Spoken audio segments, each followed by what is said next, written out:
শরীরে যে একটা উত্তেজনা ফিলিংস যখন ও উঠে মাতারে তুইও কইলি কি আয় তোরে দেখে আবার পোয়াপানের উত্তেজনা উঠবে তোরে দেখে খারাপ আমার একটা পাদাইছে খারাপ মারিয়ে ও বাবা তোরে দেখে মোর পাদায় বোঝো টুনটুনি তো খারাপ দূরের কথা আয় তোরে দেখলে মোর টুনটুনি তো মোর পোষাবো হয় না বুঝছো তোরে দেখে আমার মোর উত্তেজনা ওঠে কতক্ষণে আয় তুই বলছো যাস রে ছট ছট ছট দেখুন গাইজ দেখুন এই নুপুরা পায় কি কয়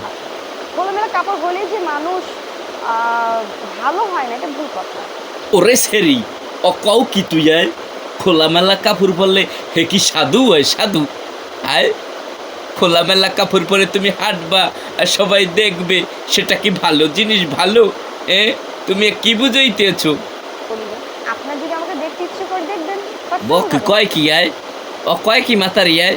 হ্যাঁ বলে ভিডিও দেখতে পার পার্সোনাল ভাবে বাথরুমে যাইতে হইবে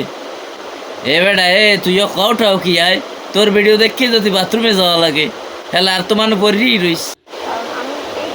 আপনি তো এই ড্রেসই আলাপ পাইবেন কেন হ্যাঁ তো আপনার নাভি ড্রেসি নেই একবার থাক অদুলার জামুনে বুঝছেন আপনি যে আরাম পান খেয়ে হ্যাঁ মোরা ভালো হরে বুঝি বুঝছেন মোকে যুব সমাজটার এক্সের খালি বাথরুমে ভাড়া নিয়ে আইতে আপনি ঠিক না বুঝছি তো বুঝছি এই দেখেন আমি কিন্তু মদ খাই লাইসেন্স করে অবৈধ মদ খাই না। ও মাতারে তুই আবার কও কি হয় তোর এবার মদ খাওয়ার লোককে পারমিশনও দেছে তোরে মনটা এমন লঙ্গির তলে লই গিয়ে একটা থাক বল কিছু বুঝছেন না বুঝছেন ওরে দেখলে আমার যা মন চায় হ্যাঁ আপনাকে করতে না বুঝছেন ওরে আমি পাইলে যে কি হরতাম আমি নিজেও জানি না বুঝছেন।